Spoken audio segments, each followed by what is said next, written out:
The Jackson County Child Advocacy Center Program Director Jamie Lee and Jackson County Prosecuting Attorney Jerry Jarzinka. Jamie, Jerry, welcome. Bart, good to see you. Nice to have you here.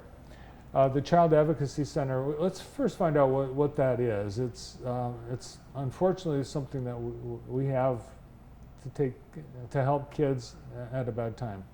Right. So unfortunately, there is a need for a Child Advocacy Center, but fortunately, Jackson has one. So the Child Advocacy Center, or CAC, to say it simpler, is a centralized place. It's neutral, child-friendly, where kids can come when there are investigations of child sexual abuse, severe physical abuse, witness to violence. And it's really a centralized place where all the investigators can hear what a child has to say at one time, and we can offer therapy and follow-up support services. So this really limits the number of times kids have to talk to multiple people about what's going on. Does that then preclude them from having to testify in a courtroom, Jerry? No, it doesn't, Bart. I guess just to add on to what Jamie's saying, you know, I go back when I was assistant prosecutor here in Jackson, 1986. You go back in time to that time, we didn't have any child advocacy center. There wasn't the best practices of how to interview a child who's a victim of sexual abuse. You know, the child would be interviewed multiple times, you know, by a police officer, detective, could be a social worker, could be a teacher, could be someone else, could be someone from the prosecutor's office. And in a setting where it's not very child-friendly, you know, in a police station or the courthouse building or some other institutional building. So now fast forward to, you know, 2011, 12, you know, we've got the right thing to do is interviewing the child one time by someone who's trained to do that, to ask open-ended questions and not leading questions. And it's in a setting which is more child-friendly. It's not an institutional building. It's a home or house that's been refurbished. So it's a bit less traumatic for the child. Still traumatic, but trying to make it more gentle. And in addition to doing that, you know, also offering, you know, counseling to the child and the child's family, whether we decide to, you know, go forward with a prosecutable case or not. So it's changed a lot. The CAC here just does wonders. And it's a service that it's not government. It's I think the Jackson, Lenawee, Hillsdale Catholic Charities? Yeah, we are a program of Catholic Charities of Jackson, Lenawee, and Hillsdale County. So we don't work for law enforcement or anyone. We just provide that service to help. And it's really win-win because research shows that CACs improve outcomes for prosecution, but also the follow-up services, the support, and the coordination we offer has better outcomes for children and their non-offending caregivers long-term. And as we said at the outset, it's unfortunate that we have to have this service, but I think it's even more unfortunate that the service needs to expand. The demand is growing. So yes, since we started in 2011, 2012, year after year, the Jackson CAC has seen an increase in the number of children we serve. And I don't necessarily see that as a reflection of an increase in abuse, but maybe increase of people utilizing the resource that's available to them. Yeah, and just to add on what Jamie's saying, you know, when I became elected prosecutor in 2013, one of the things that Prosecutor Hank Zavislak, I pledged to him that I would do my best to use the CAC here in Jackson County, to continue it.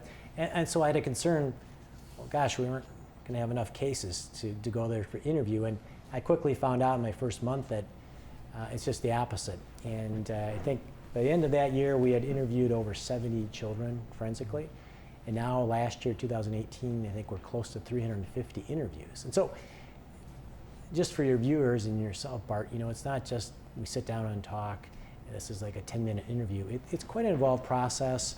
You know, it's actually a team. When they come to the CAC, there's an appointment for the child and a parent or guardian, but you have like a pre-interview meeting, then you actually have the interview, which is done just with the forensic interviewer and the child, and there's a mirror which the detective, prosecutor, and social worker can observe.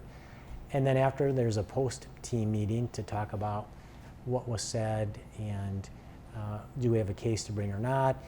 And then after that, offering counseling services to the child. So it's quite involved. It's interviews done 4 days a week in general. So it's quite a busy place. Yeah, and, actually, Jerry and I were both at the Catholic Charities annual dinner. I think earlier this year. It's amazing what a lot of kids have gone through. But I think it's really great that we have this kind of a service. Yeah, I'm always super impressed with how brave these kids are to come and talk. We know that some people don't tell until they're adults. The majority of people don't, and many people don't ever tell anyone. So it's really incredible that these kids will come to the center and be brave and tell their stories. Yeah, so we hear all these stories in the media, the celebrities and the church and the scouting, all the different things, and the people that are coming forward are saying this, oh, these things happened to me 20, 30 years ago. That's what happens. They don't talk. Yeah. Has that changed though, or because there's more public discussion about the crime and the services like Child Advocacy Center are available, is it less likely that we're going to hear those stories for the first time in 20 years? Hard to say. However, we don't know why such a big increase, 60% last year in the number of interviews, but to go along with what is in the media and what's happening now, I think there is an increased awareness about this, and so maybe that has something to do with it. Yeah. Yeah. How many kids are served in a year at the center? So last year it was 347. Oh my gosh. Important to remember that this on the front end, these are referrals because they're allegations. Someone thinks that something might have happened. However, being a neutral place and our interviewers being neutral, they come in to ask questions, fact-finding, unbiased, to protect the rights of the accused just as much as a child. So it does not mean that all of those children disclosed abuse, but that the CAC was there to provide that service for those children. And also, Bart, I want to add to that is that this is not something that people will get together and say, hey, we're just going to have an interview at the CAC. This is something that Prosecutor Hank Zavacek spent 2 or 3 years getting different players involved in the area to the table and getting them to agree to what's known as a Child Advocacy Center protocol, which is a document that's, I think it's about 20 pages long, typewritten. It's signed off by all the police agencies, in DHHS, for example, our office, others. And so it sets forth the procedure, how you handle these interviews. And so we have a uniform way of doing it, and it's consistent. And if we have to go to court, we can certainly defend that, we've used best practices for CACs of how these cases are investigated and handled. And as I mentioned, you have a need to grow. You need funds. Yeah. And you had an event you invited us to this morning. And I thought we were at the wrong place because you were tearing down the house. Tearing down a garage. Oh, tearing down a garage. Yeah. Okay. So that was the kickoff of our public portion of our campaign to remodel and expand our building. And we need a better flow, and we need more office space so that we can better serve and meet the need of the Jackson community. You could sell tickets for a chance at the backhoe. It was pretty exciting. Yeah. Yeah, so it was pretty cool to see that excavator just take it down, and we all kind of came together and had it cleaned up within, I think, 2 hours of when it first started. So it was kind of amazing that when we all came together, how quickly we could get that done. Yes. Hopefully OSHA isn't watching. I thought about that later. So you'll actually expand right where you are, and it was originally a house on Wildwood or something. Correct. Yeah, we're a house on Wildwood, and we are hoping that the community will help us with that renovation project that's going to offer a better, more welcoming entrance and add some offices, and so they can donate through the Catholic Charities Facebook page or CatholicCharitiesJLHC.org. We have information there on how you can donate, or ask friends and family to donate. Is there a goal? Do you know how much you need? The goal is $250,000 right now. We have $160,000 raised, so we are well on our way to our goal. And Jackson's pretty lucky, Jerry, because not every community has such a center. That is correct, Bart. You know, I know I talked to my fellow prosecutors across the state in different counties, and that's true. We're pretty fortunate. It's a great resource. And have you been able to determine, since the center started, the success rate? Have you seen an increase in your success in prosecuting crimes of child abuse? Bart, that's an excellent question, and I would give a resounding yes. You know, we've had stronger cases that we bring to prosecution, so much so that many times we don't even have a trial because it's a very strong case that comes out of the center. So that's another bonus. Kids might not ever have to set foot in a courtroom. Correct. Yeah. Yes. And you've got, I know, some caring volunteers from throughout the community. Yes.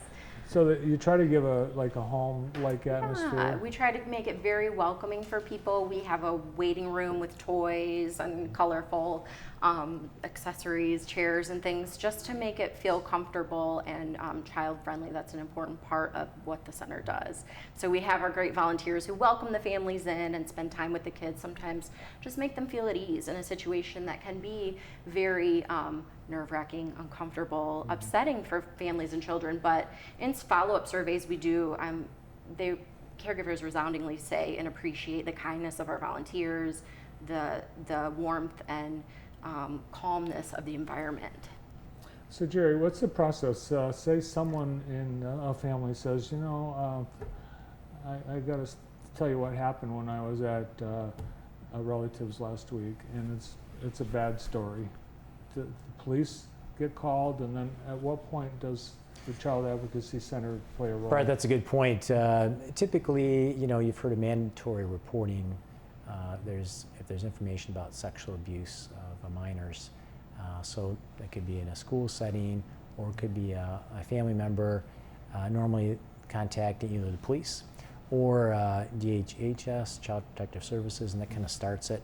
And then it activates that protocol I talked about, where there's certain things based on what responses may be given to either a detective or a CPS worker, where it may then lead to an interview being set up, and depending on what is said by the child.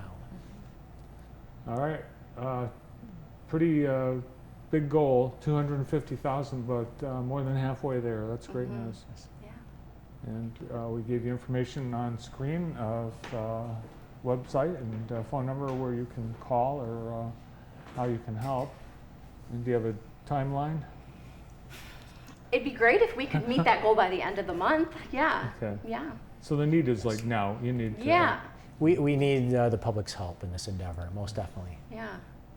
Great to see you both. Thanks for the work you guys are doing and for coming in today. Thank you, Bart. Thanks for having us. Thanks for having us. Working on expanding awareness of the Child Advocacy Center, along with expanding the center itself. Program Director Jamie Lee and Jackson County's Prosecutor Jerry Jarzenka.